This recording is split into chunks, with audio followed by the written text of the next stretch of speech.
Hello, everyone. Welcome to our iBUG Buzz for Monday, September 26th, 2022. And this is episode 552. My name is Stephen Kerr.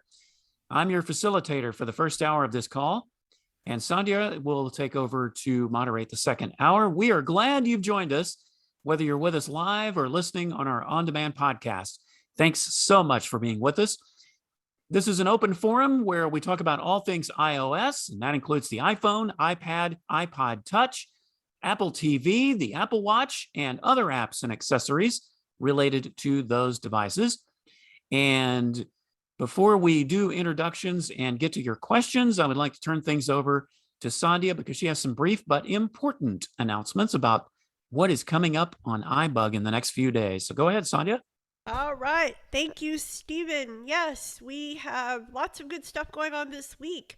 All times are central and all events are on Zoom unless specified otherwise. Emphasis on unless. Okay, so here we are, iBug Buzz for the next 2 hours. So we hope that you will stick around and ask lots of good questions and help answer other people's questions. Then tomorrow we have on Clubhouse the mini buzz from 5 to 6, and that will be a version of what we're doing right now, but only for 1 hour, hence the name Mini Buzz. Then Wednesday we are off. Thursday we have It's iBug's Life, and it's called Everything including the kitchen sink. So this is an independent living segment, and that's the whole purpose of that. It's iBug's Life. So we're going to be talking about doing repairs around the house. So come for that. I'm sure it will be fun and very informative. Okay. Then Friday, iBug night at the virtual movies, and 8 o'clock is the movie time. Start time 7:30 social time. We play a little name that tune, have a few jokes and all kinds of silliness. And then after the movie, we have a discussion and trivia to follow. The movie will be announced at the top of the hour tonight with those fabulous clues. So come and participate and try to guess what the movie is and for those amazing prizes. And then Saturday we have iBug Unplugged. This is the topic of that is to be decided or announced actually. And that one is where we just, we have a topic and then we want to get to know everybody. Maybe you already know us already, but we hope you'll come anyway and participate in the discussion. So that's the way to get to know some of your fellow iBug members. And social media, we have a website. ibugtoday.org is the best place to get information. It is spelled ibugtoday.org. Under that tab, there's the upcoming tab, and there is where you can get all the information for the month. And we're ending this month, so the new one will be coming out at the at the end of this month for October. You can listen to all of our podcasts under the podcast tab of the website. You can listen on YouTube. You can listen on your favorite smart device. And I won't say any of their names. Dare I trigger them? So that's on. Okay, that's the web. Okay, then we have Facebook. Facebook.com/group/iBugToday is where you can post questions and help others with their questions. You can follow us on Twitter at iBugToday, Instagram at iBugToday, email ibugtoday@gmail.com. You see a pattern here, right, Stephen? Yes, indeed. So we have a mentoring program. If you need help with your beginner user as an iPhone, with your iPhone, you can fill out the application under the training tab for the mentee. And if you are an advanced user and would like to help others, you can fill out the mentoring tab. And as always, we are totally indebted to our advanced users who are the mentors of our program. All right, with that, Stephen, I hand it back to you. All right, take a deep breath, Sandhya. You've done great. Thank you so much. We appreciate that. Well, it's time now to find out who is all with us tonight. And I want to give a special shout out to those who are joining us live on Clubhouse tonight. And thank you for joining us. Thank you, Herbie, for taking care of all that for us, the technical end. But we want to know who is on this call. So just tell us who you are and where you're calling from. Remember, you will need to unmute yourself before you do that. And if you're new to this call, please let us know when you introduce yourself that you are new to this call. We'd like to say hi to you. So without further ado, let's go ahead and find out who's on the call. If you missed who I am during the announcements, I am Stephen, and I am from Austin, Texas. Mark from Montreal. Hi, Mark, and welcome. And Elisa, welcome. Elisa and Porter. Janet from Hi, Janet. Welcome. Hello. Go ahead. Who Sonia else is forgot that? to mention about Macintalk tomorrow night. I did. I'm Yes, so you sorry. did. Oh, that's right. You sure did. You. Thank you, Janet. 7 You're to welcome. 8:30.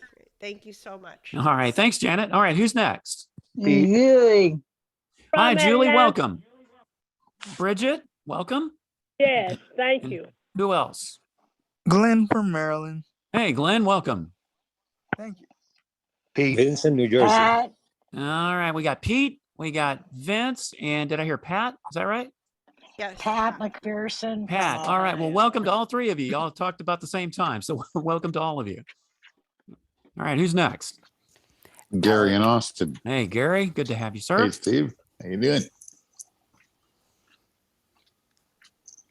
All right. Dana, Cincinnati. Hey, Mr. Dana. Welcome to you. Ned from Texas. Hey, Ned. Good to have you. Thank you. Dee from Southern Illinois. Hello, Dee. Welcome to you. Hello. Anybody else hasn't had a chance to say hi This is yet? Brad. I'm in Dallas, Texas. Hey there, Brad. Jody from New Hampshire. From Woodstock, New Hi, York. Jody. Welcome. All right. Yeah. And All right. And it's Helene. Helene, And welcome. Helene from Woodstock, New York. I had to come on with with my mentor. All right. Absolutely. Well, welcome, Helene. Thank you. Anyone else? Elizabeth from Newfoundland, Canada. Okay. We had two people saying exactly the same time. Who from Canada? Elizabeth from Elizabeth. Newfoundland, Canada. Newfoundland. Okay. And then who else was chiming in there? Hi This is there, Dan, it's Southern Maxwell. California. Okay. Dan, and sorry. then someone else is trying to speak in. Who was that? Oh, hi there. It might have been me. Sorry to interrupt. It's Maxwell from Windsor, Ontario, Canada. Hey, Hello. Maxwell. Good to have you. I'm on Clubhouse. All right. Welcome. And I'm Alec from Southern California. Alec, welcome. Julie Jake from from California. Michigan. All right. Julie, and who else? Jake from Michigan. Hey, Jake. Welcome to you Hello. both. Thank you. Is there anyone else that hasn't been recognized or had a chance to introduce themselves yet? Sandhya from Houston. Yes, Sandhya, we got to get you. And Oh, I think I forgot to introduce myself. This is Herbie in Houston, and if I could just like to mention for the record that 4 of our people that have introduced themselves are actually on the Clubhouse side of things. So Glenn, Pat, Alex, and one other person. Oh, Maxwell. Sorry, drawing Maxwell. a blank there. So there you go, Okay. guys. So history is being made here. all right, And excellent. also, this is Ray Marcus, and I'm also on Clubhouse. All right, Ray, welcome. Thank you. Okay. Anyone else? Greg, near Austin. Hey, Greg, welcome. Okay. This is Delilah, and they won't let me on Clubhouse. And why not, Delilah? I don't know. I Welcome. gave up. Well, we're glad you're here. Welcome. Thank you. All right. Anybody else?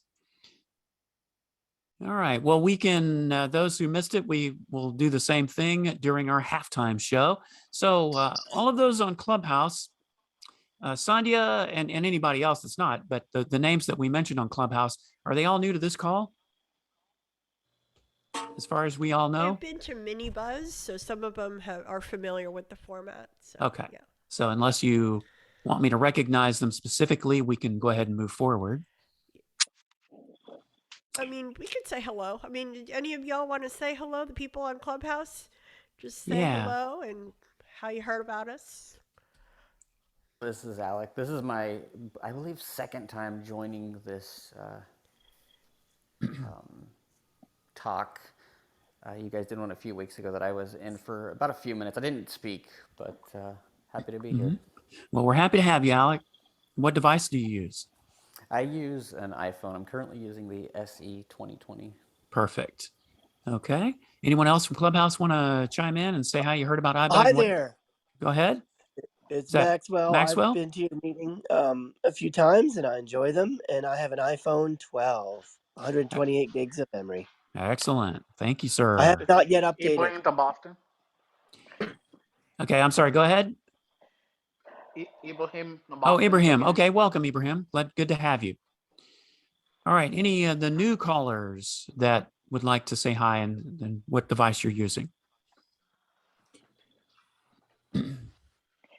This is Pat. I'm not sure if I joined this particular Clubhouse call, but I might have.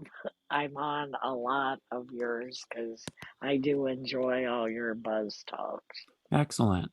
Well, thank you so much, Pat. What iOS device do you use?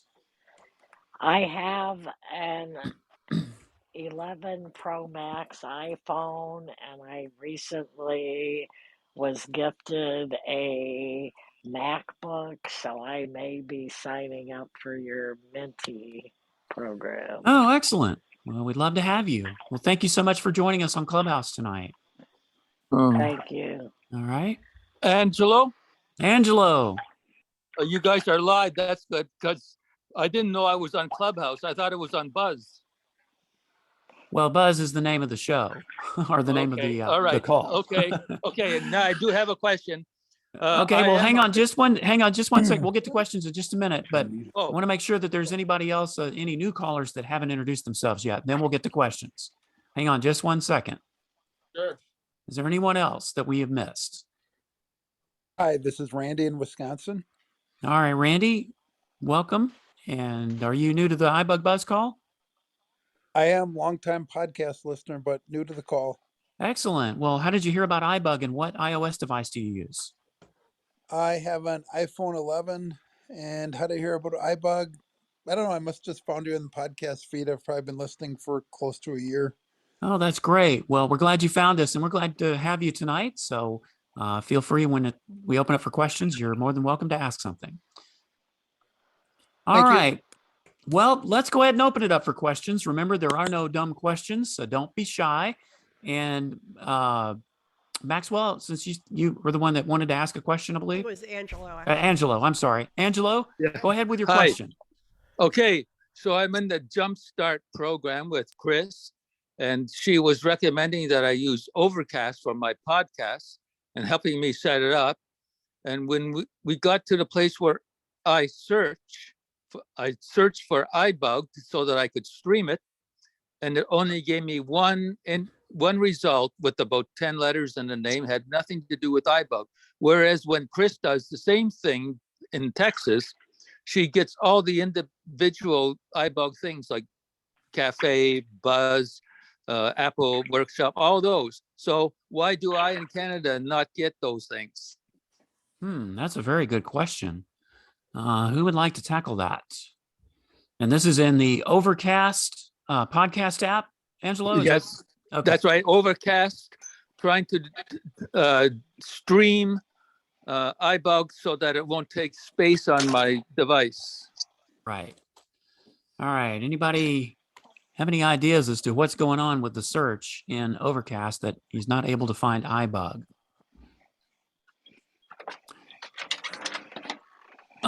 Angelo, while we're waiting, let me ask you this. Are you having the same trouble with other searches of other podcasts that you're trying to put in? Well, actually, Chris and I gave up because we tried 3 or 4 different ways for iBug. This is the first day that I had Overcast on my device. Mm-hmm. So it was the only podcast that you've tried to search for? That's right. Okay. All right. Stephen, it's Mark in Montreal. Hi, Mark. Go ahead. Okay. What you have to do, Angelo, is you click on Add New Podcast. Once you click on Add New Podcast, you go into the search field. Now, one thing I'm not sure because I do it so automatic. I'm not sure is after you put in iBUG, if you can just flick to the right or if you have to hit your return key first. Somebody might be able to refresh my mushy brain This on is that one. Brad. Okay, Brad, go ahead. Yeah, probably after you type in iBUG, you should. I'm hearing myself. Yeah, we're hearing an echo, so we might want to. Anyway, after you type in iBUG, I don't believe you have to hit search. It should start to populate with things that match just iBUG.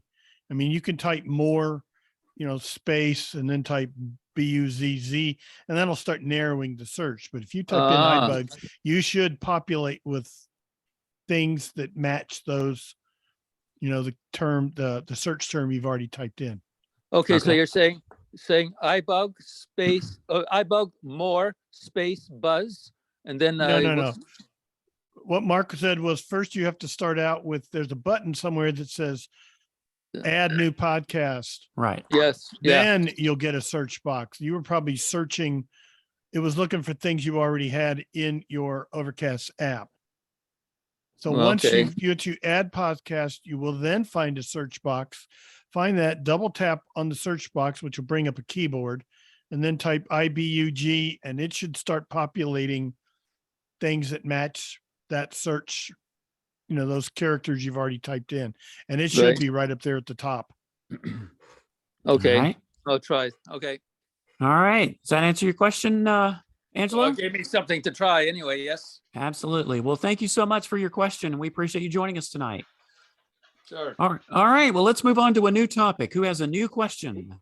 Mark in Montreal. Go ahead, Mark. Okay.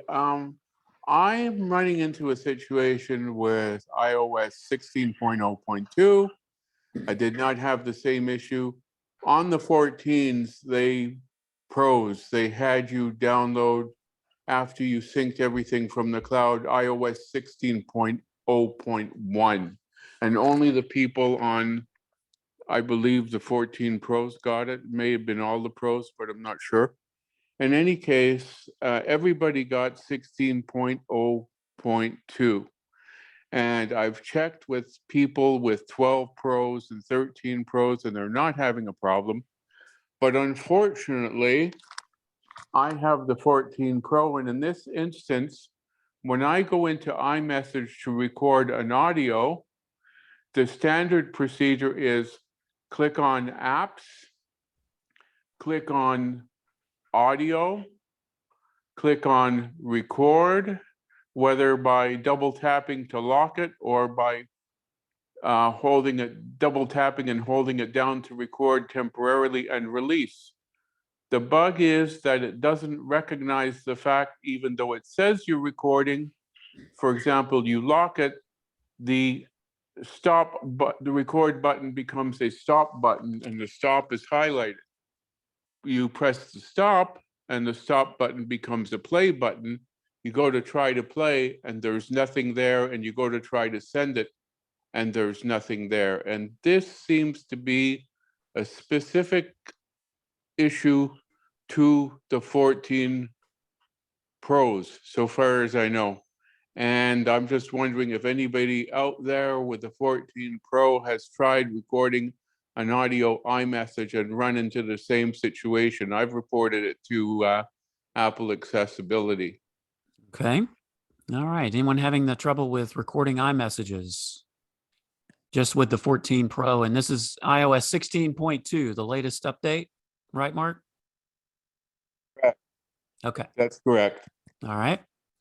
Anyone else having the same issue or might know of a way to work around that? This is Brad. Go ahead, Brad. I have a 14 Pro, but I have not tried this yet, but I will look at it and let you know what I find. Okay. That sounds great. Thank you, sir. This is Herbie. Go ahead, Herbie. Just a couple of workarounds you can try in the meantime. One is there's still the old-fashioned way of recording an audio message where you double tap on the blank iMessage, hold the phone to your ear, and then move it away when you're done. You should get the tone sound, and then you move it away when you're done. And see if that works. And if it still doesn't, I wonder if turning on screen recognition would at least temporarily solve the issue. Okay. Well, there's a couple Herbie, I things. tried the screen recognition thing. Sorry, Stephen. I should have acknowledged Go ahead, it. Mark. I did try that. That was the first thing I thought of, and it didn't do nothing. So I haven't tried to hold the phone up to the ear. I always forget about that, but I will try that one. Thank you. All right. Anyone else have any other suggestions?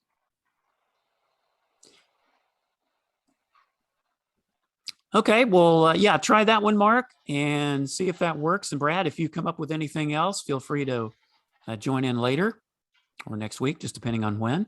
Okay, well, let's move to a new topic. Who has a new question? Ibrahim. Ibrahim, go ahead.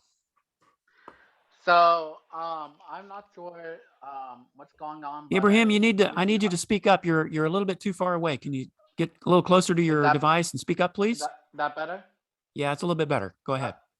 That better. So I updated to the latest version of the Amazon Echo app and been trying to make phone calls with it, the device after updating, but for some reason it doesn't recognize my account. It keeps calling them another account on the device, even though I have the account logged in with my account. So I'm just wondering if there's a button or something missing in the app.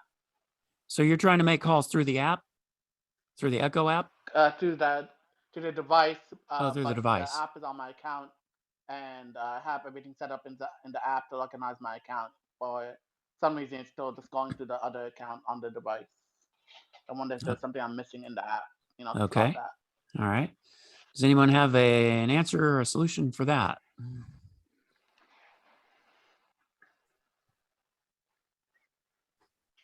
And you said you updated the Echo app to the latest update. Yeah, I did. Mm-hmm. Okay. This is Jody. Go ahead, Jody. I haven't tried it, but I've heard that you're limited to only 10 phone numbers, and I'm not sure how you set those up in the app to call. I just heard that. That's all I know. Yeah, I got that as well, and then I deleted some numbers I was using, and then I added the numbers I use all the time in my favorites in the app, but it's still saying it didn't recognize the number, and as soon as I switch to another account on the device, it calls it more. For some reason, it's not recognizing my account on the device. I thought maybe the app is doing something weird. Huh. Interesting. Okay. Anyone else have any suggestions? This is Dee. Go ahead, Dee. I don't have a suggestion, but I got kind of almost a question there. I've had my Echo for a few years, and when I decided to make phone calls with it, it just asks me to share my phone numbers, my contacts with it, and it did not limit me to 10. As far as I know, I can call anybody I want, as long as it's in my contact list. Yeah, well, I put it in my favorites, and that's what they said on the website. Like, if you want to call the number more than once, put it in your favorites. And for some reason, it works on another account on the same device. But when I say call so and so on my account, it says we don't have that in your contacts. Please add it, and I add it, and it still doesn't show up. So I'm not sure what's going on. I thought maybe there might be something I'm missing in the app settings or something. Okay. Well. This is Janet from Go ahead, Colorado. Janet. Did you try signing out and signing back in and making sure that all your information on your Miss A app is? Yeah, I did that. That didn't help, unfortunately. Yeah, that didn't help. Okay. Well, it's a puzzle, all right. Anyone else have any other helpful hints to offer? We might need to see if we can research that a little further. Would someone like to This is take Alec. that on? Alec, go ahead. I would suggest maybe turn off syncing contacts and then turn it back on again. Okay. Quite possibly. Okay. Have you tried that, Abraham?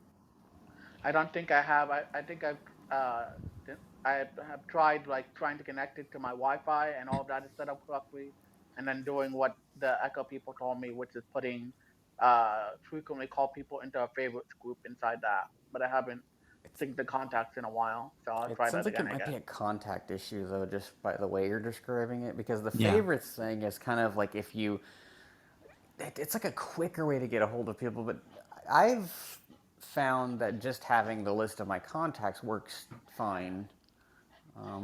So you might give that a shot, like see if it's syncing, and it's a possibility that they might not be syncing because you, that actually makes sense because you have tried to add this new contact to your favorites, correct? Yes. But it still says that it's not inside there. the favorites part of the Yeah. That Amazon Alexa then that sounds like it's not syncing up with your contacts in some way. So go into your settings and just make sure your contacts are on. thing. Okay. That's a great That's what I suggestion, would Alec. try. Thank you. We appreciate that. I will do that. I'll check that out.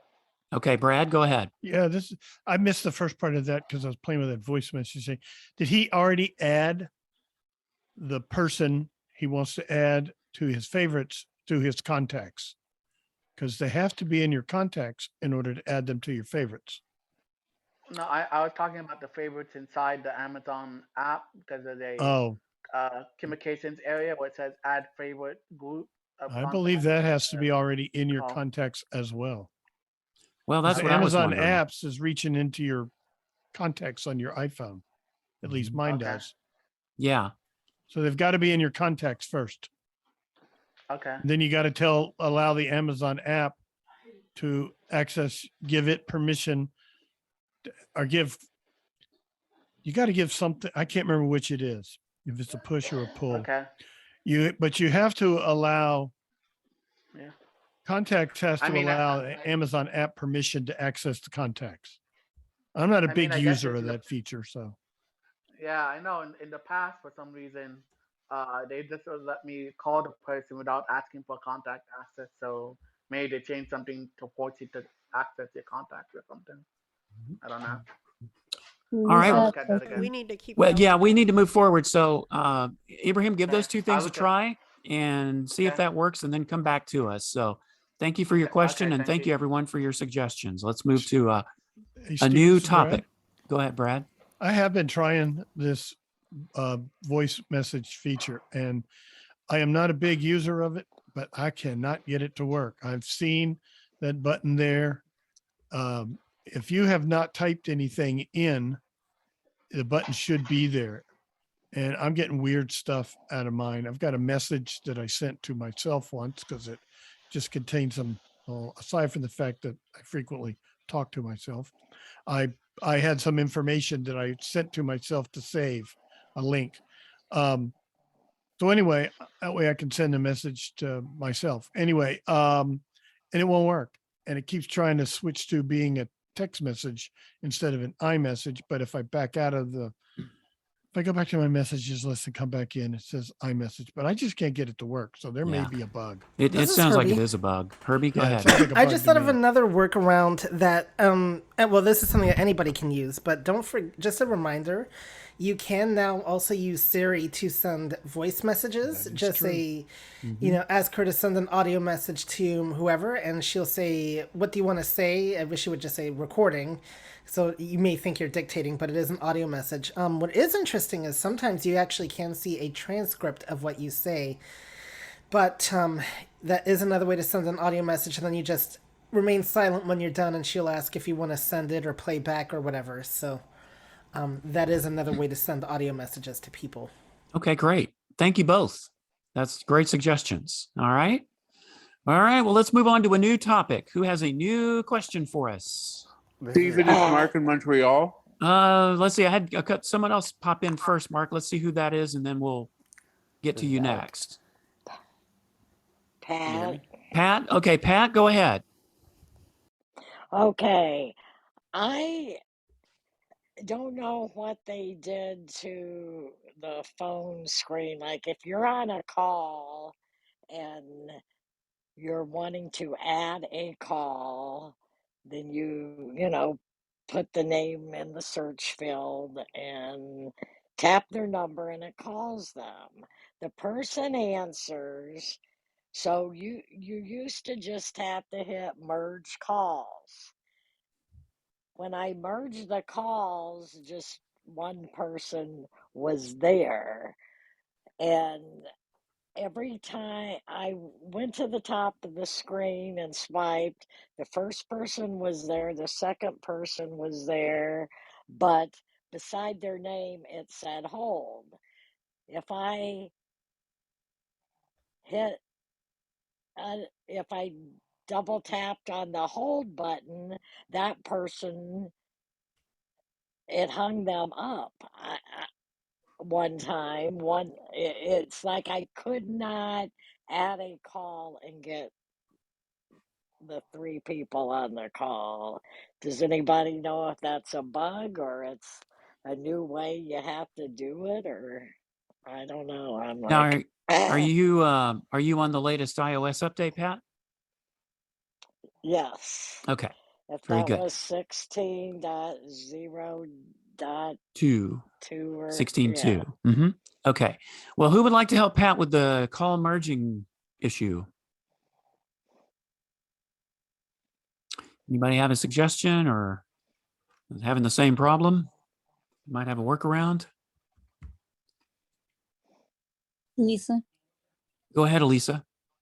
did you hit the add call and then it's a merge when the person answered? Because that's how I seen it done. You Okay. have to. I was adding a call, so I hit the add call button, and then I found the person in my contacts and called them. After they answered, you used to just have to hit the merge button, and there'd be three people on the call. But when I hit the merge button, the only person that can hear me is the first person that was on the call. And the second person, there's a hold button beside their name. So it either hangs them up, or if I hit hold, I can talk to them, and we couldn't get the other person back on the phone. So when I hit hold again, it actually hung up the second person. Okay.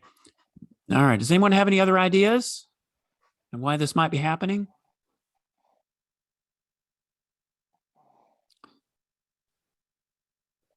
Well, Pat, we may need to take this under advisement and see if we can find something out. Is there anybody that'd like to volunteer to do that? Well, This is Herbie. I can look into that. Okay, Herbie. Yeah. Okay. All right, Herbie, we'll let you do that at some point. So, Pat, thank you for your question, but we'll try to get an answer for you. If not tonight, hopefully next week. All right. Okay. Thank you. You're welcome. All right. Well, who would like to go with a new topic, a new question? Who'd like to go next? I got a quickie for it's Mark in Montreal. Okay, let's Mark real quick, and then Elisa, I'll get to you. Okay, go Okay, ahead. it's like 15 seconds. Okay, I tried with the holding up to the ear, Herbie. It did not work. And the second thing I was going to say about your Siri thing and recording a message is you're only limited to 1 minute time limit when you ask Siri to record an audio iMessage. It'll cut you out after a minute. All right. I'm done. Very good. Thank you, Mark. Okay, Elisa, go ahead. What's your question?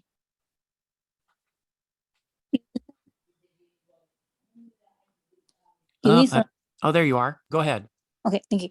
So in the new update of iOS 16.0, I see that the features, some of the features have changed for the search. Did y'all discuss this at the Apple workshop on Saturday? Anybody? Because I wasn't there. Okay, and is that in the Siri search or the? No, like the regular search. The regular search. Okay. This is Sandhya. Yes, Go ahead, we Sandhya. talked about Spotlight search, so you can. The recording is available on the website. So. Okay. Are you having a specific issue, Elisa, or just trying to figure out all the changes? Like trying this, Elisa. Go ahead. Like trying to search for Facebook, sometimes I have an issue where I don't find it fast enough. Okay. All right. Yeah, go back and listen to that recording. And if you're still having some issues, let us know and we'll see if we can help you with that. All right. Who has a new topic, a new question, would like to go next? We're moving right This along is here. Helene. Oh, go ahead, Helene. I have two things. One is I keep getting in my email, and I don't know if it's a scam, so I'm afraid to open it. But someone from high school keeps saying that you have an iMessage with a flag from, and they'll have the name of this woman. And yet when I go to my icons and I look for messages, it doesn't show up there, like there's no message. So it's coming into an email. So does that mean somebody is phishing or doing something bad and that I shouldn't just try to figure that out? This is Go ahead. Herbie. Go ahead, Herbie. Yeah, I think that's an automatic delete there because if you got an iMessage, that would not come to your email. That would come into your iMessages. Also, there is no way to flag an iMessage. So, yeah, it sounds like they want you to click on a link and go from there. So I would just delete the email. Yep. Yep. Very good advice. And, All and, right. and also, this is Helene. I just want to clear up something I had asked about my an SE 2022 phone. I had ordered a MagSafe charger, and I found out that it is compatible with my phone and with the SE 2020. It's just that I had it upside down, that you had to have the MagSafe charger. When you feel it, you have to have you have to feel a rim in that about a quarter of an inch away from the end. It's a very small circle, and if you feel the smooth side, you have to turn it what felt like upside down, but it works. It works. It does charge. Okay. So if Very somebody good. has a MagSafe, yeah. So I just wanted to share it in case someone else has that issue. Very good. Thank Thank you you. so much for that, Helene. Great tip. Dee? Appreciate the advice. Dee, go ahead. Yes, I am getting more and more interested in getting an Apple Watch. And I really feel silly asking this. Does Nope, it nothing come, silly about it. well, when you buy your first Apple Watch, does it come with a charger and everything? Or is that Go something ahead. separate I have to buy? Go ahead. That's a good question, actually. Go ahead, Brad. They don't come with a charger anymore. They come with a wire that has the one end of it has a little round it's similar to a MagSafe, but it's different. And then the other end has a USB-C connector on it. So you have to have one of the newer, either one of the newer chargers that uses USB-C. I guess you could also just have a USB-C to USB-A adapter and use an old charger that you have from an iPhone.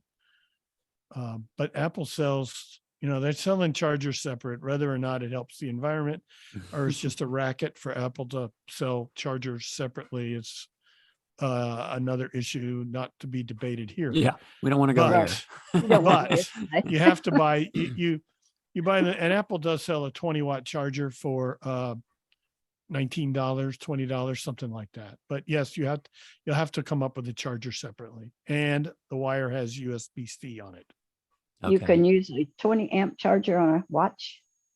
Yes, I have it on one of mine. Yes, that's what it's designed for.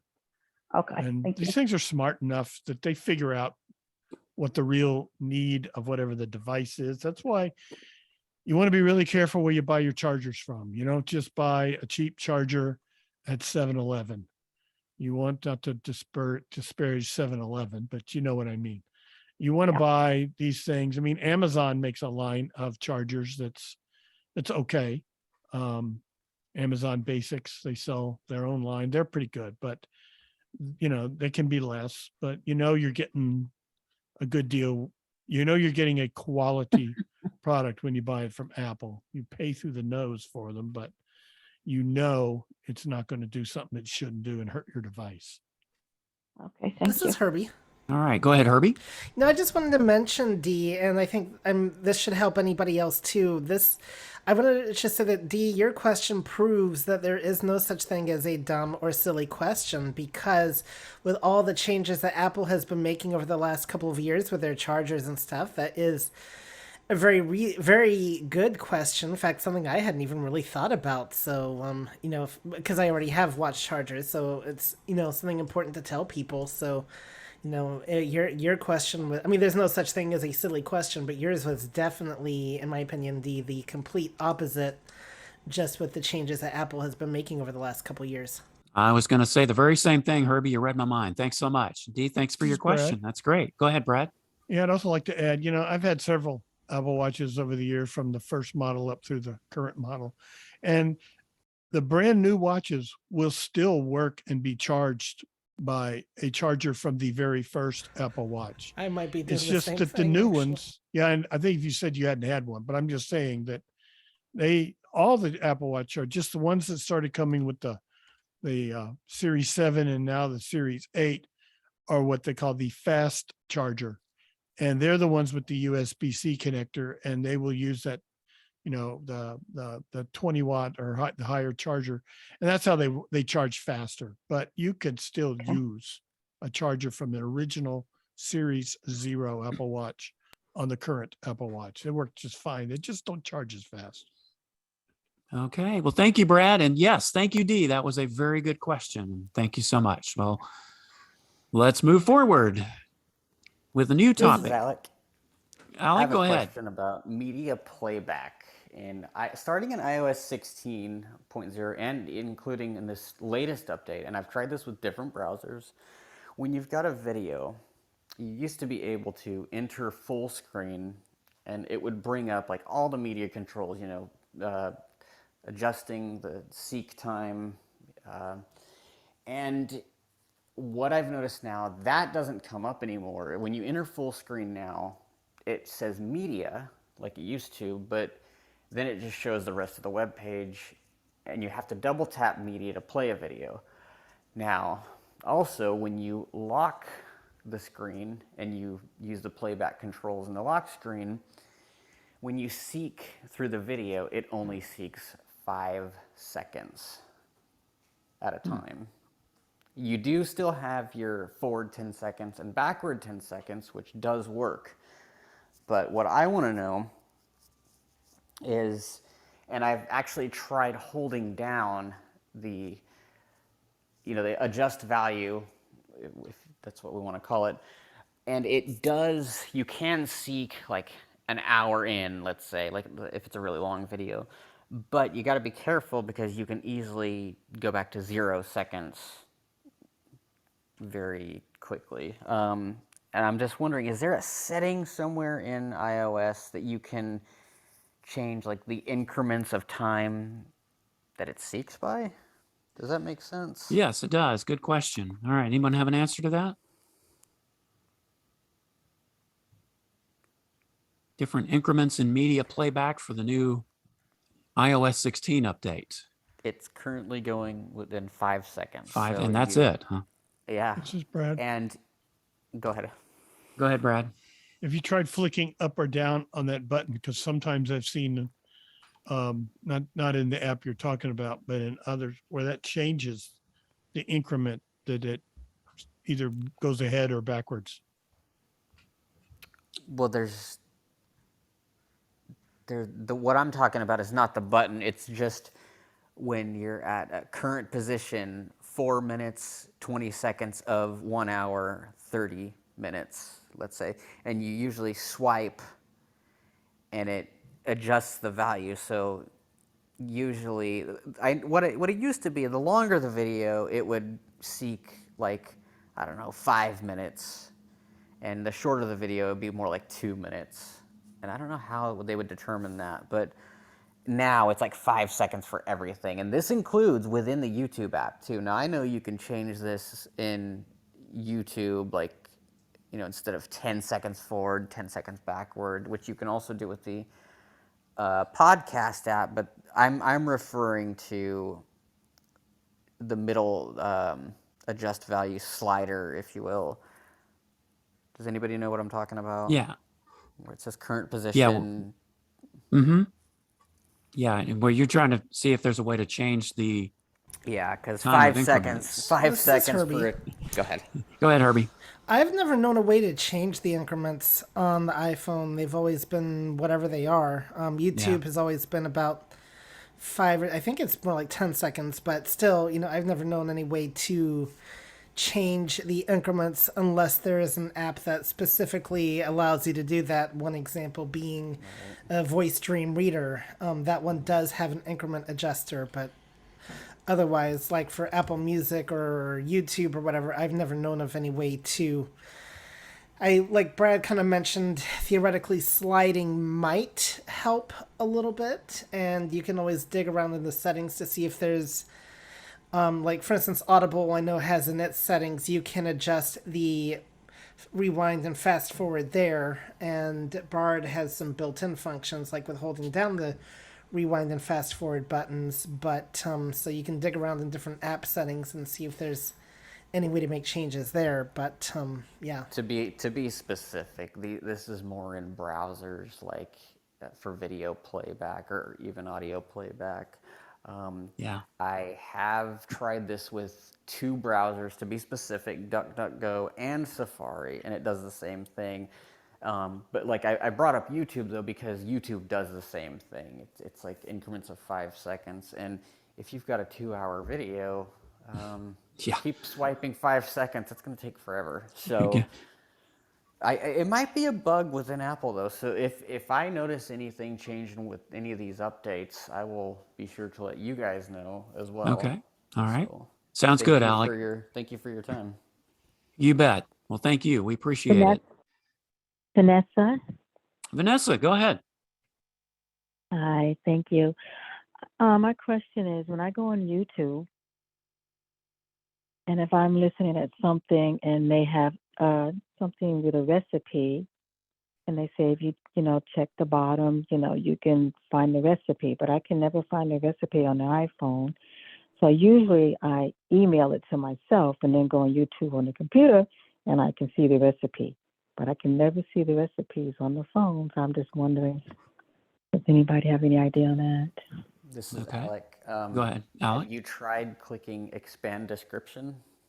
Because a lot of times that's where the YouTube channels will put like the links that they're talking about or the description of something.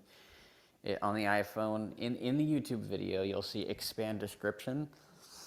And then just read through it, and it might have everything there that you're looking for. Now, you might want to copy it down because it's it's going to read a lot of stuff. So what you could do is use the voiceover command, the 3-finger quadruple tap, I believe it is. That reads the last thing voiceover wrote and just throw it in, paste it in notes or something like that. But that might work. Usually, like I said, usually people will put the descriptions of whatever it is they're talking about in that field. So. Okay, I'll try that. Thank All you right. very much. You bet. Thank you, Vanessa. We appreciate your question. We have about 12 minutes before we get to the midway point, or what we call the halftime show here. So still have time for a few more questions until then. So who would like to be next? Who has a new question, a new topic, or a new problem? This is Jody. Go ahead, Jody. Yeah, I have gone into settings, general, about, and changed my name there. But whenever I log in, and I just thought of something as I'm talking, it always shows up, my ID always shows up as iPhone. And it just occurred to me that perhaps the setting isn't in settings, but in Zoom settings. So is that true? Is there a place in Zoom settings where I can, somebody just changed my name to Jody. Go ahead, Chanel. All right. So you can go into your profile in the Zoom settings app. It'll say like your name.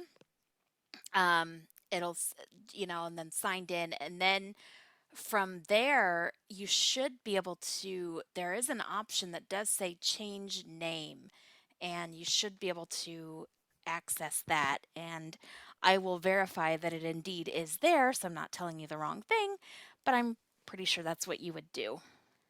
This is Jody. Thank you. It just occurred to me that it's not in the phone settings, but in the Zoom settings. Thank you very much. Yeah, I'll check on that for you. All right. Thank you, Chanel. And thank you, Jody. Appreciate it. All right. Who's next with the new question? This is Debbie Deathridge. Go ahead.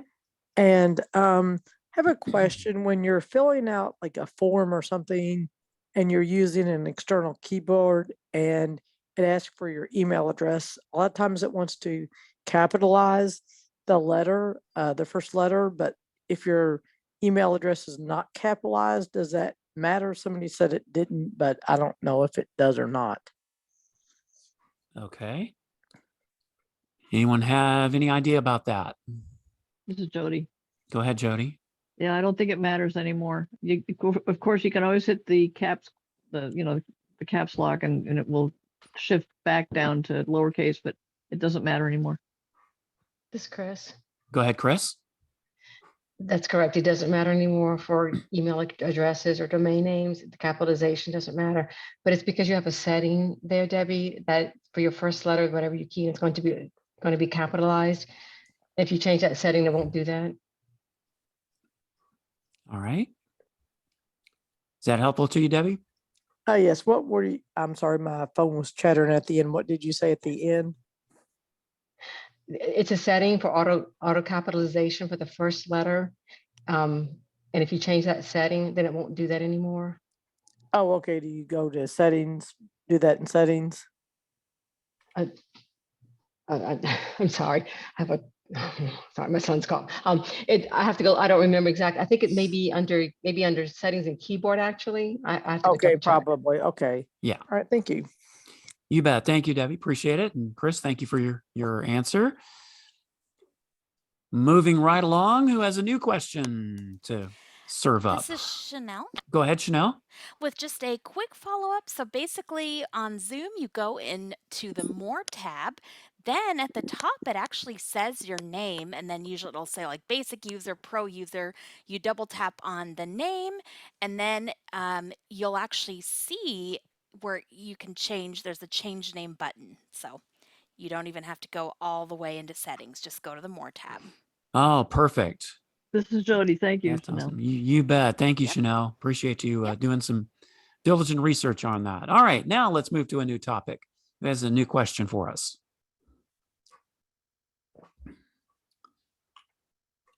We have about 7 minutes left before we have our halftime show and the movie reveal and all that good stuff, but still time This for is at least a couple more. Pat. Go ahead, Pat.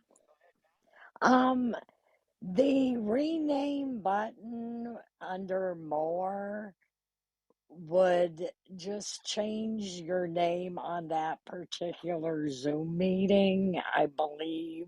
I think you really need to change it in the Zoom settings. Okay. This is Chanel. Go ahead, Chanel. Yeah, so I was actually talking about the More tab when you just open the Zoom app when you're not even in a meeting. Okay. But yeah, that's another way to change it too by going into More. That's excellent. So That's correct. yeah, but I was talking about just when you're before you go into a Zoom meeting. So yeah. Okay. Well, sometimes it's just temporary on that call when you change it in the one that you're actually on a call. I just wanted to point that out. Yeah, that is a good point, Pat. We appreciate that. Thank you so much. Okay, who's next? Who'd like to propose a new topic? This is Randy. Hey, Randy, go ahead. Just wondering if anyone else noticed something in Voice Stream. I'm noticing lately that when I'm reading a book and I'm trying to flick up and down on the play button to fast forward or rewind, it doesn't seem to be working unless I stop the active reading of the book. Is that in the latest iOS update that's been happening? I'm running 15.6 or whatever the latest 15 is. I haven't went to 16, but I am Okay. running the latest version of Voice Stream. Okay. Anyone having issues with that in VoiceStream Reader? Yep. That can help This is Randy out. Jody. This is Go Herbie. ahead. Jody and then Herbie. Go ahead, Jody. When I want to go back or forward, I usually go to the screen and then do a 3-finger swipe down to go back a little bit, or 3-finger swipe forward to go forward. I usually don't use the play pause button for that purpose. That's just the way I do it. Okay. All right, Herbie.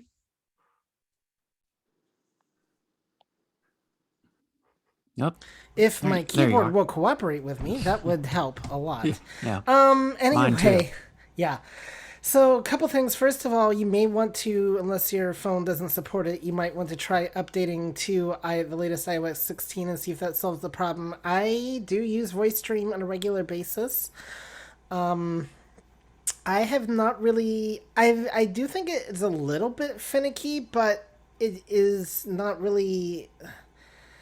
But overall, it still works. I've noticed more of a problem, like if I'm listening to a textbook versus like listening to an audio file. But I think I kind of have noticed that a little bit. The thing I do prefer, Jody's method is good. The thing I like about the flick up, flick down method is that's one of those examples I was actually giving earlier where you can adjust the increment. So if I want to go back by 30 seconds or whatever.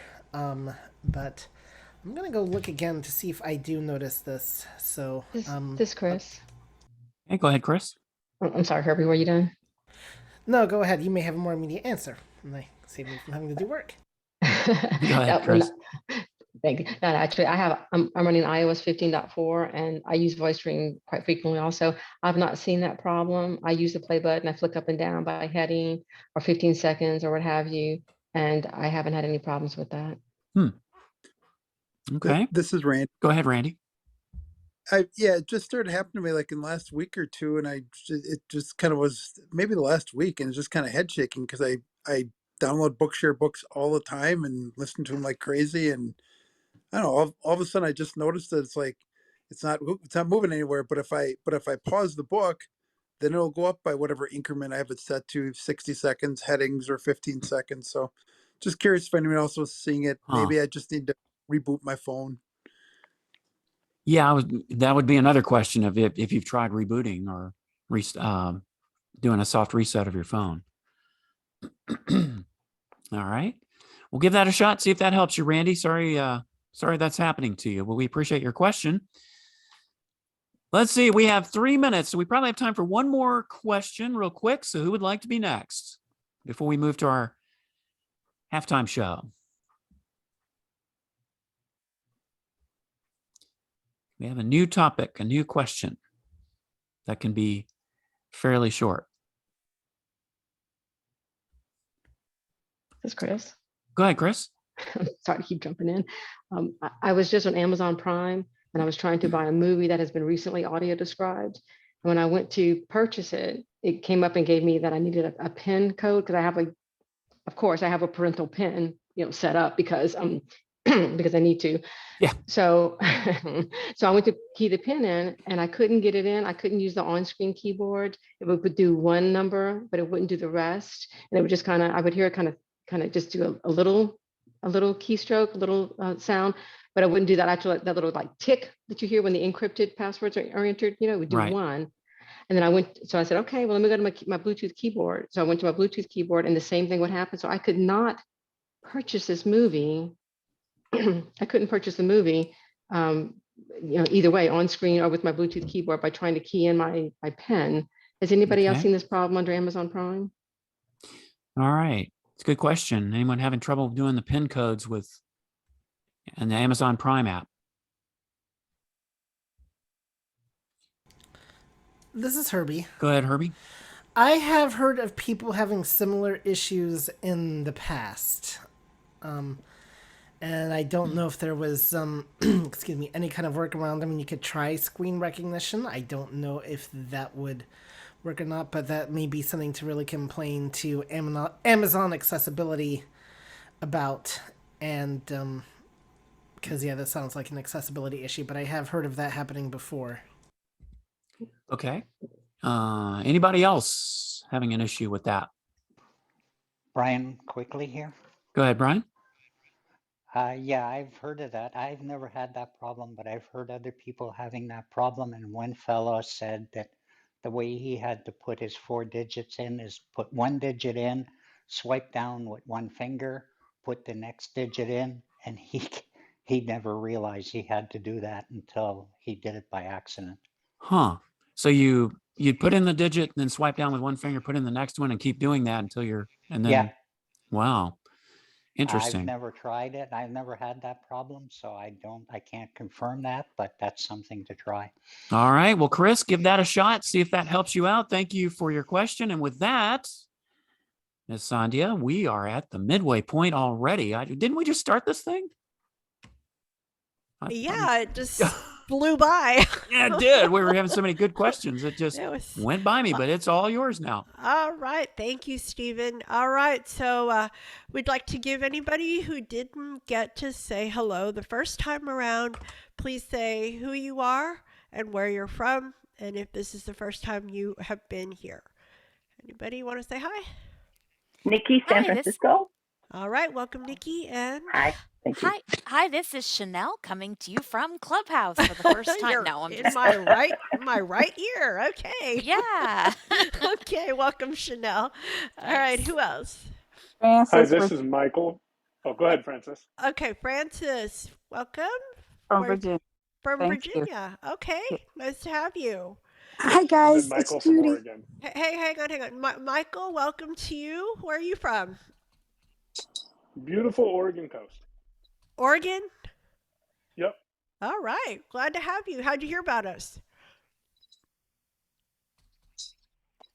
It came up in Clubhouse, and I'm sure Herbie's mentioned it a time or two. Oh, okay. Well, welcome to you. Thank you for joining us.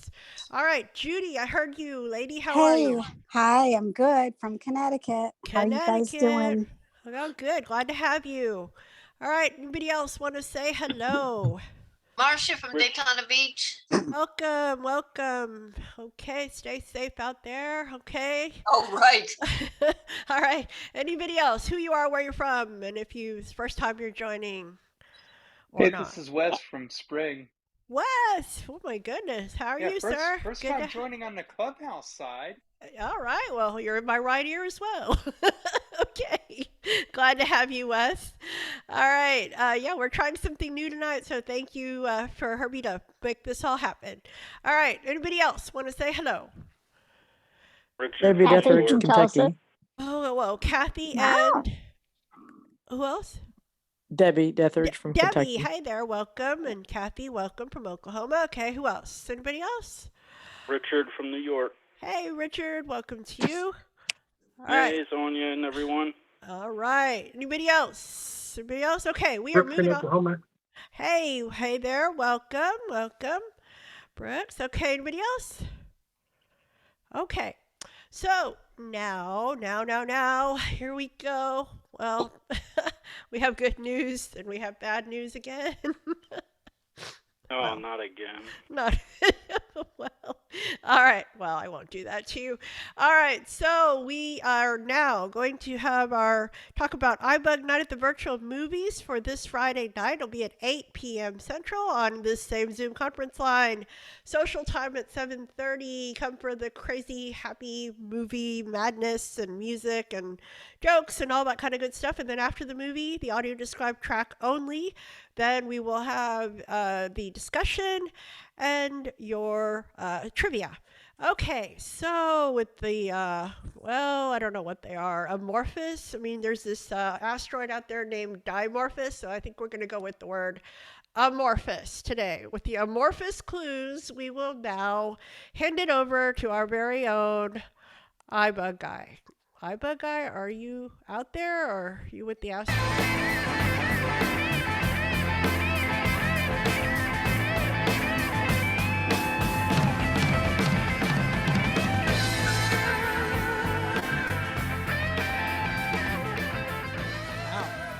Yes, I am here. Oh, good. Good news, I am back.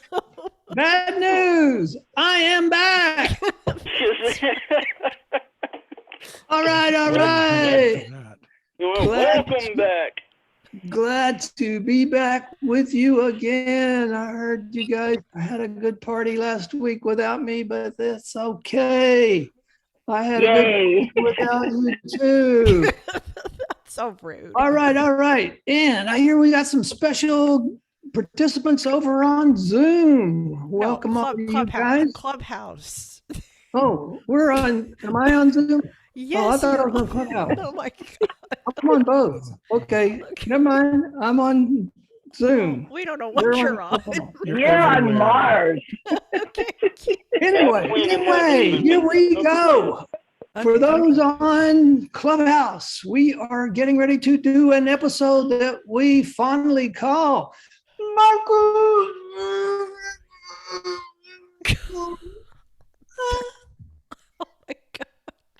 And wow, this is where we give people an early look at what the movie's going to be. You are the first to know what our Friday night movie will be this Friday. And hopefully you'll come join us once you hear what this awesome movie is going to be. And to help you guess what the movie is, we've got some clues lined up for you. And where's my helper? Helper, where'd you go? All right, we have some rules. And people on Clubhouse, you get double points. What? If you guess it, because it's your first time to play. Okay. Well, what if they're a transplant from Zoom to Clubhouse, though? Okay, come on. Keep going. All right, here we go. Some simple rules. You get one guess per clue, and you get 5 guesses total. Unless you're on Clubhouse, then you get 10 guesses. Well, no, they don't. All right. Here we go. Our clues tonight are provided by, make sure I get this right, Edwardimir Snowdensky. So, thank you, Edwardimir. All right, here we go for clue number 1. Oh my gosh. Many fans and critics initially thought this movie was set in New York City.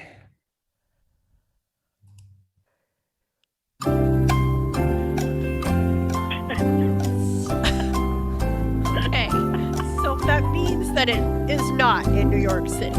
Okay. All right. No one wants to take a guess at Nobody's clue guessing. number 1. You don't get penalized. You just get thrown out if your name starts with tree. All right, here we go. Clue number 2.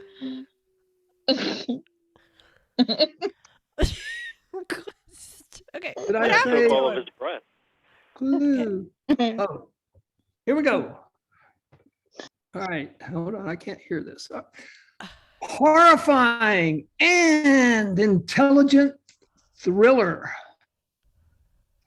May be too disturbing for many people. Our film this week is horrifying and an intelligent thriller, but may be too disturbing for many people. Many people? Many people. Mini or This many? is Markia. This is Roy. Okay, I heard Markia. Go ahead, and then Roy's next. So many people, does that mean like little people, or is it not suitable for just lots of people? Lots, not lots. What? What? Mini, Not- M-I-N-I? Not many means not lots. Yeah, like miniature, like little people. He just can't talk right. Okay, go on. I don't know. No, it's not little people.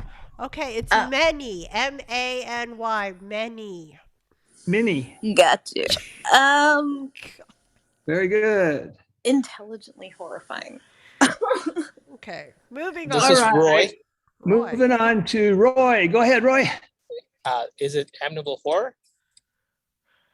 Say that one more time. Animal horror. Animal horror. No. Right? No? All right. Afraid not. All right.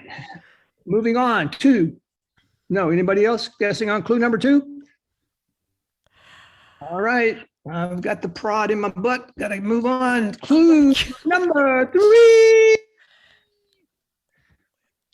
We witness a serial killer who justifies his crimes as absolution for the world's ignorance. We witness a serial killer who justifies his crime as absolution for the world's ignorance. Brad. This is Markia. Brad, then Markia. It's Superman. Superman! All right, Markia, go ahead. This is Shrey. Markia's up next. Saw. Saw. Oh, that's a great movie. And we have not seen that yet. And we're still not going to see it this week. Good try. This is Shrey. Tree. Is it Batman? Okay, next. David. No, it's not Batman. This is David. David. I thought she was going to say Transformers, but is it 7? Is it what? 7? 7. As in 77. Deadly Sins. 7. Hold on, let's caucus here. My judges.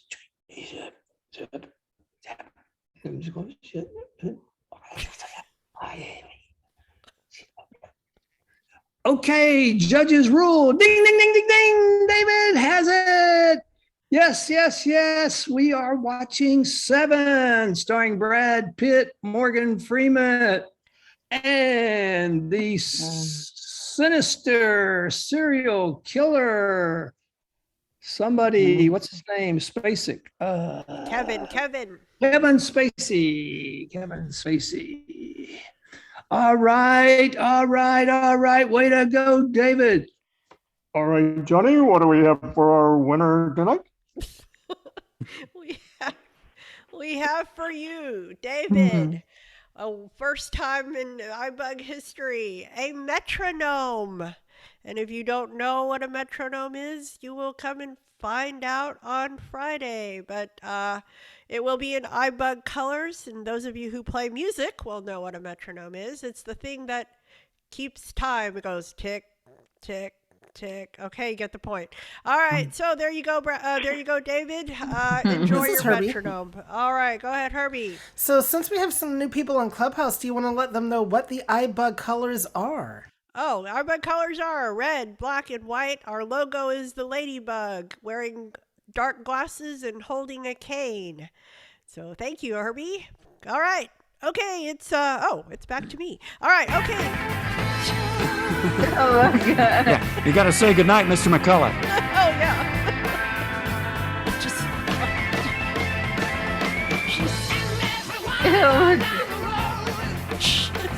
Just let him go. Bye. You're leaving. Okay, goodbye. Okay. I guess, Sonia, that was. All right. Okay. Okay, folks, we are back to our regularly scheduled program. Thank goodness. That was iBUG Night at the Virtual Movies, The Big Reveal, and Michael's Movie Minutia. And now I'm going to hand it back to Stephen for iBUG Bites. Stephen, are you ready? And that was previously Led Zeppelin, 99 Rock. That's your radio DJ Just voice. for those who were curious. Okay. Wow. Hey, I had to do something to follow that thing Oh. before I get into my segment, the iBUG Bite. That was pretty fancy. Yeah, pretty fancy. Hopefully I'll never do it again. You could do it in that voice, though. Yeah. You know? Hopefully I'll never do it again. Okay. So the iBUG Bite, for those joining us on Clubhouse who have not been on this call before, this is a very short segment. I'm going to do a real short demo on something related to iOS. And we call it the iBUG Bite for a very good reason. It's a very short, bite-sized demo.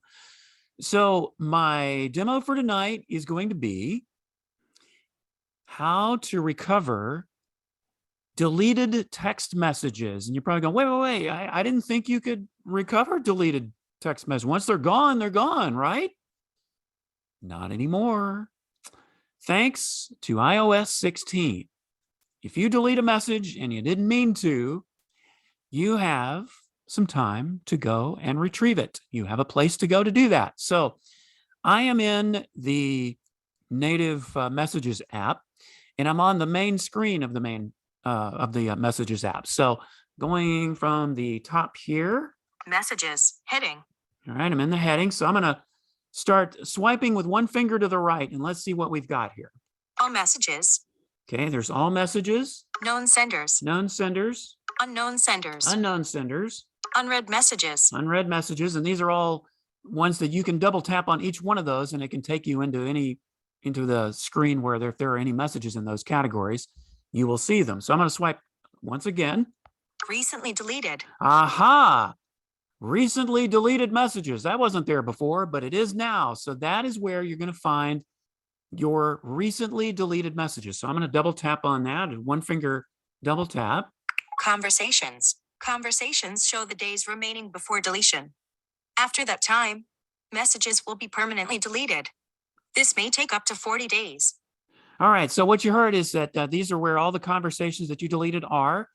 And you can only retrieve them for a certain amount of time, I believe up to 40 days. Well, let me swipe one finger to the right and see if I've deleted any messages recently. +1 5 1 2 7 2 9 5 7 4 8. Aha. Okay. So there's one message that I deleted, and I meant to because it's a junk message, I think. So swipe to the right some more. +1 6 3 0. Okay. There's some more. All right. So what do I do if I want to get that message back? +1. Let's see here. Let's click on this. Selected. +1 6 3 0 9 3 4 1. Okay, so there's one. Toolbar. Recover button. All right, so what I did is I went to the very right-hand corner of the screen and I touched it and it says recover button. So here's what I'm going to do. I'm going to double tap on that. Recover alert. These messages will be recovered. Okay. Recover 2 messages button. All right, so there were 2 messages in that thread. So you can recover that entire thread. So I'm going to double tap on the recover button. Filters, back button. And it should be there. Well, let's find out. Filters. I'm going to go back in here. Messages, heading, all messages. All right, I'm going to go into all messages here. Conversations, sandhya Rao. All right, so now one thing that I will tell you is that it does not usually put the recovered message at the very top. So I'm going to have to swipe to the right a little bit. Sandhya texted me a little while ago, so she is first in the thread here, or in the group of messages. So I'm going to do a one finger swipe to the right. Let's see if I can find it. Larissa Flora, Katie Anderson, 2 5, Dina Miller, Brandy Court, +1 6 3 0 9. There 3, it is. 4. That's the one. Okay, so it does put it in there, but it doesn't put it at the top. So if you want it at the top, of course, you can use the pin feature and it will do that. All right, so that is how you recover a message. And as I said, you can only do it for so long. I believe it's up to 40 days. Now, let me show you something else here real quick. Filters, back filter. All messages. Message recently deleted. All right, I'm going to go back to recently deleted. I'm going to show you something here. Conversation. All right, I'm going to just do a single tap on a number here that I've deleted, and I want to see what it says. Conversations, Maddie Bellivo, 16 messages, 26 days. Actions available. Okay, so it said Maddie Bellavo, 20, however many messages, 16 days. That means you have 16 days to recover that message. So a lot of it, of course, depends on when you deleted it. But that particular message, I have 16 days to decide if I want to save it, recoup it or not. +1 9 0 9 4 8 9 7 9 9 6 3 messages, 26 days. Actions available. All right, so that one has 3 messages and you have 26 days. So essentially what it does is that each one you can find out not only how to recover it, but how many messages are in that thread and also how many days you have to recover it. So essentially, just to review, you highlight a message that you want to recover, double tap on it, it will select it. And then on the very right-hand corner of the screen, at the very bottom right-hand corner, it will say have a recover button. Once you double tap on that, it will put the messages back in your text messages. Just remember, it doesn't do it all at the top. You have to kind of go look for it. And that, Sandhya, is how you recover those deleted text messages that you were scared to death that you would never see again. Oh, wow. Well, for a minute, I was scared you had deleted my message. I was all crushed over here. Nope, it was still at the top of the queue. Okay. You're I feel fine. better. I can go for the on moment. with this. Yes, For the just for the moment. Yeah. Yes. Soon enough, I'll be in delete pile. Okay, now we're going to unmute and... All right. Anybody have any follow-up questions for Steven? This is Herbie. Yes, Herbie. So where did you tell Stephen to go? And real quick reminder, folks, we do not do raised hands. But where did you tell people to go to find their deleted messages? Steven, you got muted. Sorry. He was having muting issues. Okay, we may have to come back. Okay, we'll keep going. He'll come back. This is Brad. Go ahead, Brad. It was the edit button. You push the edit button and a context Okay. menu pops up and Right. show deleted, I think is what it said, was the bottom of the context menu. All right, very good. Okay, I've always anybody else? wanted to be Steven, so there you go. Always. Anybody else? Okay, can you hear me now? Yeah. Now. Somehow I went back on mute and I didn't even touch it. Because I did it. Yeah, you must have. Yeah, Brad's right. But also what you can also do is go to the main screen of your text messages and where you have Messages. Heading. All messages. all messages, it basically tells you all the filters that you have. We're on the main screen of text messages. If you go all the way to the right Recently deleted. is where you find recently deleted. Okay, so this is Herbie. The reason why I was getting confused is because I saw the edit one. The thing with your method, like I do not have message filters enabled. So if you are like me and don't, then you have to go to the edit button. So. Okay, that's a good point because I usually use the filters just because I get these junk texts and I don't necessarily want them in all my messages. So that is a good point, Herbie. Thank you for that. Right. All right. Anybody else? Questions for? This is Pat. Go ahead, Pat. This is Pat. I'm just curious if when it puts it back on your list, is it like at the order of when you deleted it or where That's it fell possible. on the list? Yeah, that's a good point, Pat. I don't know for sure because, I don't always remember when I deleted a message, what order it was in the queue, but that is a good point because it doesn't put it at the top like you might think. It puts it somewhere in the middle and you do have to kind of search for it. Now you can always do the pin feature and it will go to the top if that's where you want it. But yeah, that's a good question. I'd have to know what messages were before and after that and delete it and then see, but that is a good question. This is Brian. Okay, hang on. let's see. Michael and then Brian. Michael, yeah. Yeah, I'll just solve that problem for you guys real quick. So what iMessages is doing is it's putting it back in chronological order. So if you recover a message that was deleted last Friday, and that was when the last message came in, it's going to put it between your messages from last Friday. It's not going to put it towards the top. So hopefully that clarifies. Yeah, that makes sense. Thank you, Michael. Go ahead, Brian. No, I was just going to say the same thing as Michael Okay. said. All right, very good. All right. Any other questions?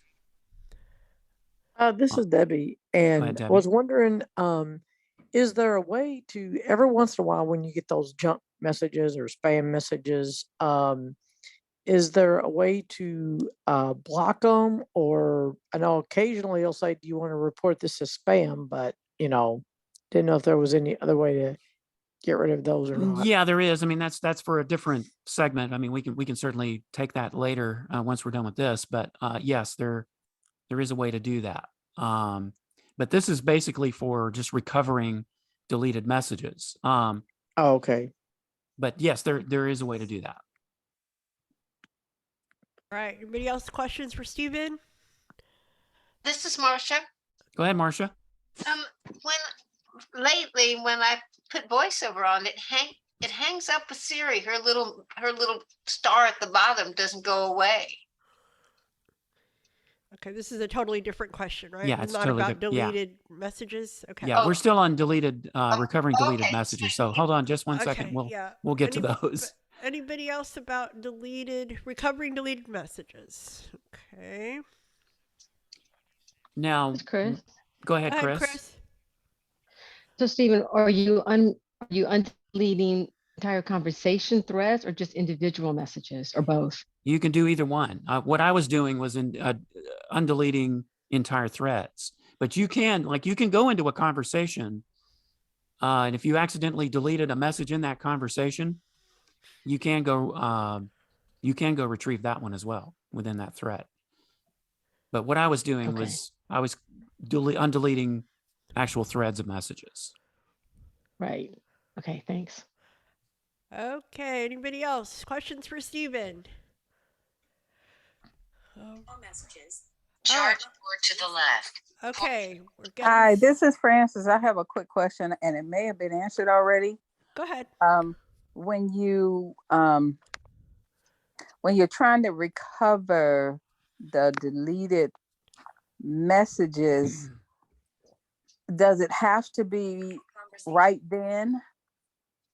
Like if you accidentally deleted it, you know what I'm saying? And then you want to go and get it back. Or if you were looking back, like I keep some messages that come in, maybe phone numbers or whatever, and I end up going back looking at it. Mm-hmm. Right. So yeah, there is a time limit, Francis. You may have missed it a little while ago, but it depends on how long ago you deleted the message. Okay. Like I'll show you real quickly on. I'm going to select one of these messages that is in the recovered or the deleted folder here. Conversations. Maddie Bellivo. 16 messages. 26 days. Okay, so Actions available. that said how many messages were in the thread, and that 26 days means I have 26 days to recover this if I want to. So it will tell you that with each. Yeah, it'll tell you that with each message. I believe it's up to 40 days that you can recover This is a message. Go ahead, Sandhya. I think it's 30. I mean, at least Okay, it I may be read. 30, but it did say it could take up to 40 days. Oh, That's really? why. Oh, So, okay. It said 36. So I'd say 30 to 40 days 30 to is the 40. estimate. But each Oh, message that's will tell good. you that. Okay, thank you. Yeah, I did miss it. Thank you. You bet. Okay. One other quick tip too, Sandhya. Delete 16 messages. All right. So let's say I want to just delete this whole thing and never want to see it again. All right. If I swipe down on that conversation when I'm in recovered messages and I swipe down with one finger, it says delete. If I double tap on this. Alert. These messages will be deleted. This action cannot be undone. All right. In other words, if I delete it this time in recovered messages, it's gone. I can't get it back. So I'm going to swipe to the right. Delete 16 messages button. And I'm not going to double tap on it. But that's what will happen is once it's deleted, it is permanently gone and you can't recover it. So you don't get another 30 days, No, huh? you don't get you don't get a reprieve. Oh, wow. Yeah, one free pass, I guess. All right. Well, very good. That is really exciting. It's a very good feature. Thank you, Stephen, for You're iBug welcome. Bites. Okay, so Marcia, we will come back to you, but actually today is a busy day. We have the iToys segment, and with that, we have Herbie, and we will now go back on mute, and I promise we will come right back to you right after this segment. Okay. Okay, Herbie, are you there? All right, good evening, everyone, and welcome to the iToys segment. For those of you who are new to our call, just real quickly, iToys is a once a month segment that we do the fourth Monday of every call, or every month rather, where we take a look at brand new or old hardware devices that might do well with your iPhone. We have talked about everything from headphones to glasses to speakers. And over the next couple months, with Apple releasing new toys such as phones, watches, and iPads, then we're going to be definitely taking a look at some of those goodies. And this time around, though, we're going to take a look at the brand spanking new iPhone 14, which just came out this last week. And since I do not have the current iPhone, I decided to ask somebody who does to talk about it, and that would be none other than Brad Snyder. Brad, welcome. All right, I'm unmuted. Sorry. Yes. Cue me again. What are we're going to look at the iPhone 14 Pro, correct? This is the newest, latest, and greatest iPhone. We're just going to give a quick overview here. Holding it in your hand, it really feels a lot like prior models. Everything's pretty much the same. The camera module on the back is quite large. It protrudes out because the new camera, they have greater focal length. So the cameras, each individual lens, there's 3 of them on the Pro model. And the telephoto is got a longer, there's 2 of them that have a longer focal length. So the camera module sticks out of the back a little bit more. And the overall size of the camera module is a bit larger. So that also necessitated the side button has been moved a little lower. I'm not sure if this is just on the Pro models. I've never had one of the regular iPhone Pro or the iPhone Plus has yet to be released. I believe it's being released on October 7th here in about a week or so from end of this week. But anyway, I digress. Holding the thing in my hand, it feels heavier than my 12 Pro. I don't know. It just feels heavier. The whole thing is about the same. I think I read the specs when we did our cafe a couple weeks ago, and I think it's 1 millimeter thicker, which isn't much, but I'm not sure what accounts for the extra heft. I know this has a stainless steel frame, and I can't remember if my 12 Pro had a stainless steel frame or if it was aluminum, but that could add to the heft of the phone. But it feels quite heavy in my hand. I mean, this is the same specs. I have the same amount of storage that I had in my other one, but it feels heftier.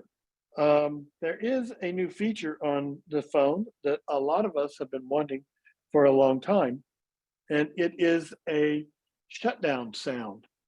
So it makes a little sound. You can turn it on by going to settings and then accessibility, and it is in there under audio, and you'll find it. You can enable it or disable it. So I thought we'd give that a little whirl. Another feature, this is not exclusive to the Pro, I believe this works on any phone running iOS 16, is you can now ask Siri to restart your device. So let's see, I'm going to try that here. Let me see. I don't have my. 2034. We went to the iToys a little bit sooner than I was expecting.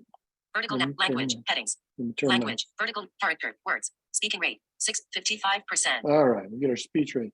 Do you hear me okay there? Do not disturb, button, 2034. You're good. Sandhya, heard? Yep. Yeah. Do we hear it okay? Yes. 2034. Okay, good deal. Here we go. Restart my device. Just to confirm, you want to restart this device.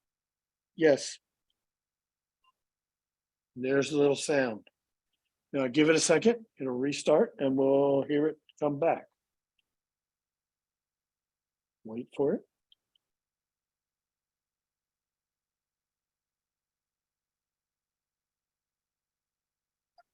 There it goes. Now the little apple is showing. It starts at the beginning of this, the boot up process. Or if you were to press the side button to turn it on, if it had been off, that would be the first thing that happens. And there it is. Very cool. It is. Your passcode is It is required there. when iPhone. There. So that's the resign. And that's only, that little sound is only available on the Pro models, the 14 Pro and Pro Max. My understanding is the Pro models have a different chip. They have the A16. Is that it? And the 14 and 14 Plus will use the same A15 that was in last year's 13 Pro and Pro Max. So it's something that's built into the chip because that sound happens before the iOS operating system even loads. So it's not a part of i16. So don't go looking for that on your older model iPhone or even a regular 14. The other thing that's a big deal about every new iPhone is the camera. Now, I already mentioned that this has the new camera module. It's large. It's got a greater telephoto, and it's got, I think, the same wide angle as before. I, being vision impaired, I'm not much on taking photos, but one thing to me that is important about the camera on an iPhone, and one of the reasons I do buy the Pro is for the better camera, is OCR. So I have tested it with a number of OCR apps. I tested it with Seeing AI. I tested it with InVision. I tested it with Voice Dream Scanner. And I even tried what used to be called KNFB Reader. Forgive me, it's got another name. Can't remember what it's called now. But it's still there. One Step Reader. Yes, thank you. You know, and I hadn't been able to get that one to work. It would not work on my 12 Pro. And I've been meaning to just, figuring I was going to have to just delete it. For some reason, it didn't work. I didn't know why, but it worked today when I was getting ready for this presentation. And it really is very similar to it was when it was KNFB Reader. But anyway, I tried it on all those. And, what I did is I have a lamp on my desk. My desk is dark wood. I put a piece of paper on it. I put my water bill from Dallas Water Utilities on there that came in the mail over the weekend. So let's read my water bill and see what I owe. So I put it there. I have a banker's, what I call a banker's lamp, one of those little brass lamps with a little green glass thing on it. So, and I usually will set something that I want to OCR in front of that lamp because I know that it will get plenty of light. So I tried it, but with the lamp on and with the lamp off. And I usually there's a window in my office here, and it's got, shades and the plantation shutters. And I usually keep them closed because it faces where it gets the afternoon sun. So I have them closed. So I tried this with the lamp off and with the lamp on, and I got varying degrees of results. What I was looking for here is the new cameras are supposed to work in low light. And it worked. It didn't work. It worked okay on all of them, except the one-step scanner. I got the best results out of the InVision app. It did just fine, whether the lamp was on or off, and I did not even have to turn on the flashlight on the phone. On the Seeing AI app, I had to turn the flashlight on, and then it worked okay. And the Voice Dream Scanner, it would not do an automatic picture, but when I manually clicked the shutter, it did it, and I was able to get a decent scan. Now, whether or not any of this is a function of the app, or is it the camera in the 14 Pro, I do not know. But I was just trying to see how it would work, and I wish I had run the same test when I had my 12 Pro. So I really don't have anything to contrast it with, other than even with the lamp off, it took a good picture, good scan of the water bill, and it was able to read it to me with all the same information, just as accurate as it did with the thing on. What else was there that I wanted to talk about? There was something else I can't remember right now. Sorry, I didn't have this written down. It's a nice phone. Like I said, it's heavy. What was it? There was something else. Anyway, that's all I can think of right now. I've only had it about a week. I'm still getting used to it. I wish that bug with the Well, smart one thing invert would be corrected. so one thing I will ask, because I know Sandhya is dying to know this, the notch. Is there any difference with the notch? Oh yeah, thank you. Dynamic Island. That's it. There's no notch, and that's only on the pros. Thank you, Herbie. The Dynamic Island is interesting. I've read a number of articles about it, and of course they're in the mainstream press, so they're targeting sighted individuals who use the phone. And they're talking it does a number of visual effects and things that I'm not really able to see.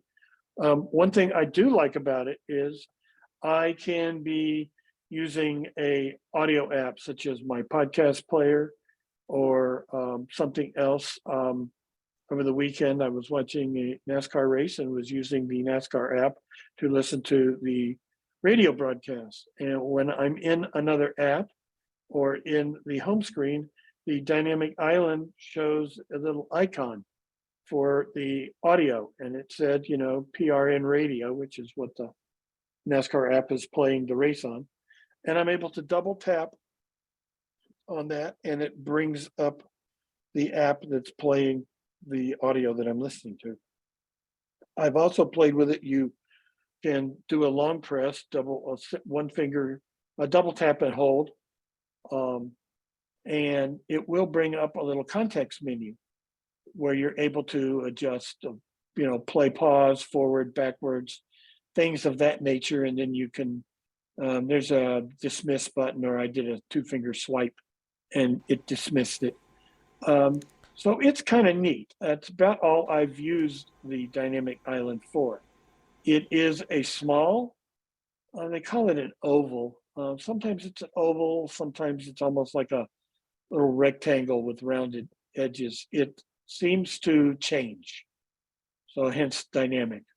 But we will see as this feature evolves. The mainstream press is already saying that while this feature is on the 14 Pro and Pro Max, it is expected to be on all of the new iPhone 15 models next year. So we'll just have to see how that works out. All right, and last question I have before we open it up is, do you feel like the phone is any faster than your 12 Pro? I read the articles, and they all the technical specs. It's almost hard to say if the changes in iPhone speed are humanly perceptible. I want to say yes. Sometimes opening apps seems very fast. I'm not doing anything where I'm rendering audio or video or anything like that would put a demand on the processor. Right. I mean, I had no complaints about my 12 Pro, except for the fact that after having it for 2 years, I did notice that the battery was starting to go down a little fast. And I remember I kept my iPhone 10 for 3 years, and I experienced really significant battery degradation in that third year. And I will say this one is holding almost a maximum charge most of the day. Whereas after I'd been up messing with the 12 Pro for 2 or 3 hours, it was already down to 60%. So I am glad that I made the change because of that. But as far as do I really notice it's different, I don't know. I'd like to say I do, but the truth is I don't know.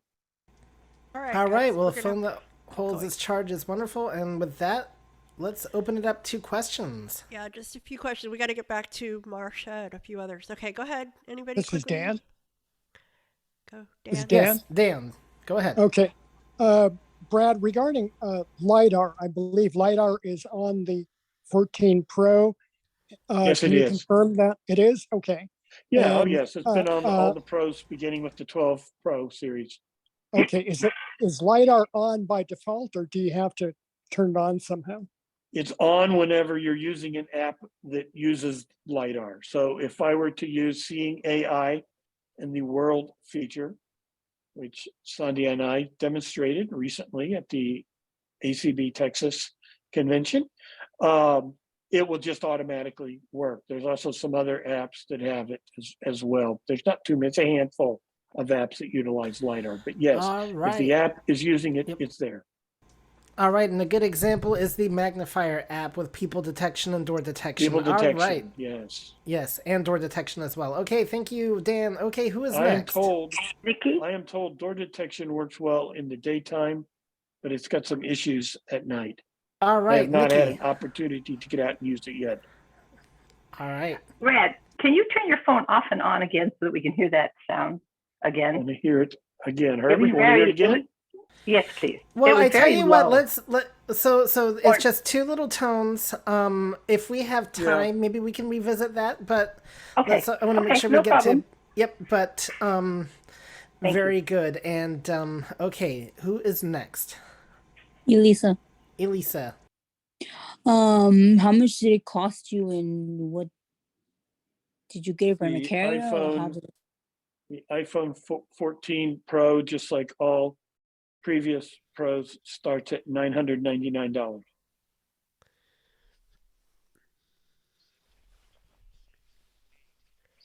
All right, sorry about that. The keyboard issues there. Okay, and that's going to depend on the storage. So I think they go from 256. It starts at to $999 and goes up. And there's also a lot of carriers, and Apple itself offer monthly payment plans. Yep.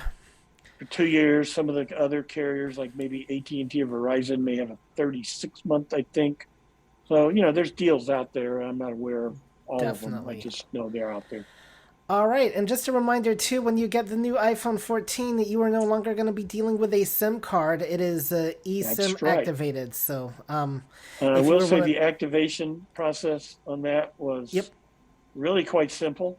My other one, my 12 Pro, did have a SIM card in it. I have heard reports of some people who have found out that the 13 Pro they've been using has a SIM card tray, but they did not realize it, but there was no SIM card in it all along. Yes, So the apparently 13. they've been enabling eSIM now. Yep, they did You have a enable 13 eSIM with the Pro, don't you? 13. Yes, and I can Does confirm it have that a SIM card? Okay, Yes, guys, we need to. Okay. it did use eSIM for it activated the eSIM. I don't know if it has a Okay. physical SIM Yeah. card in it, but it did activate with the eSIM. All right. It's a seamless process. Yes, it is very seamless. Okay. Anybody else? Pat, Pat. did you get the 14 Pro or the 14 Pro Max? I got the 14 Pro. Okay. So it has an excellent battery. Is the Pro Max, do you know what the difference is? I really couldn't say. I would imagine the Pro Max, being a little bit larger phone, has a little bit larger battery. But I'm quite happy with what I'm seeing out of the battery of this one. I know that when the 13 Pro came out, it alone had a better battery life than the 12 before it. And I would imagine that's one of the things Apple does every year. I don't know what the specs are on this battery compared to the 13, but coming from a 2-year-old Pro, I'm noticing a big difference. If it lasts all 12 day, Pro. it's pretty good. I can tell you that from just my experiences with Right. the 13. All right. Thank you, Pat. Hi, this And- is Francis. I have a question. Yes. Okay. Francis, go ahead. You've mentioned about the Pro, okay, the 13, 14 Pro. Okay, I have the 13 mini. Does that just mean it's a smaller phone? It does the same thing? It means the 13 mini is a smaller version of the regular iPhone 13. It is not a Pro Series phone. Okay, so what's the what's a Pro series? What do you mean? There is a whole bunch of specs. There's a different in the 13 series. The 13 Pro had the ProRes display. The camera specs have always been higher on the Pro series. There's a whole list of stuff that makes the Pro stand out from the regular non-Pro series of any given year. And LiDAR is one of those big things. LiDAR is one of those. Usually and LiDAR is part of the camera. Yep. And Like this my year, for the grandson first said, year, no fair.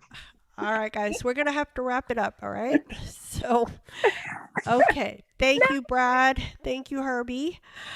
All right, Miss Marcia, we're going to get back to you, lady. What's your question? When I turn voiceover on with Siri, she doesn't go away. She stays. So I'd have to go out and come back in 3 times before she'll disappear. That little star at the bottom.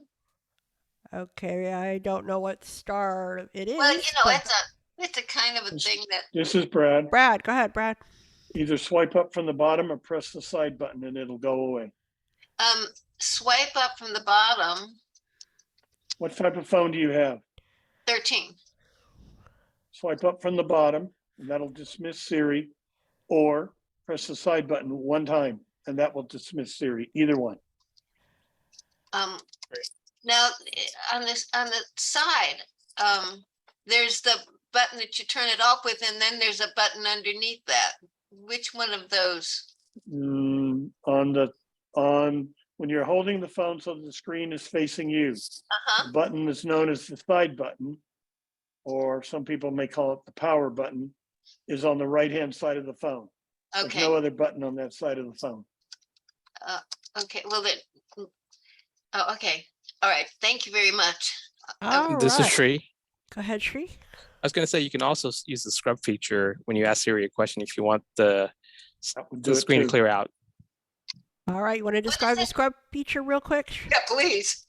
Scrub is when you take 2 fingers and you're forming the letter Z, going from left and then kind of going in an angle backwards from right to left and back from left to right. So you're kind of creating you're apart and not together. You're kind of wobbly, Shree. It's like a print Z, if you know what a print Z is. So you sort of start at the top and then go to the right and then go back to the left at an angle, and it'll go back to the previous screen. It's Chris? 2 fingers. Go ahead, Chris. You can scrub also works with 2 fingers, just up and down, vertically. Very good. Horizontally or vertically making a Z, and then it would be an N. Okay, all right. Wow. It's letters. Just straight up and down, Okay, straight up and down. This is Dennis, just real quick. Go ahead, Somebody Dennis. had asked about the battery difference. I had read last week on Mac Rumors they did a teardown of it, and it is 2 hours better battery life on the 14 Pro from the 13 Pro. So basically, if the startup chime doesn't mean that much to you, you're not really gaining that much if you have a 13 Pro by upgrading, in my opinion, for whatever that's worth. All right, it's worth a lot. Thank you, Dennis, for You sharing. might want to wait till next year when you get USB-C and other things that are rumored. If that happens, that to me would be a bigger transformation. Okay, thank you, Dennis. All right, anybody else? New question or? This is Jake. I got a question for Brad. Go ahead. Regarding the sound, like where do you go? Like you said, it's under accessibility and audio settings. Do you know like what thing you need to turn on to get it to make the sound? Because I looked at it earlier and I couldn't find where to do it.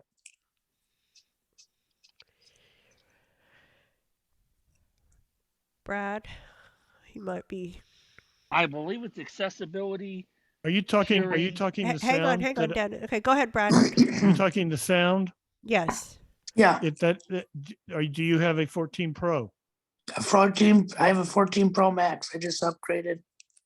God, I don't know off the top. I went into accessibility, settings, accessibility, and I went down there to audio.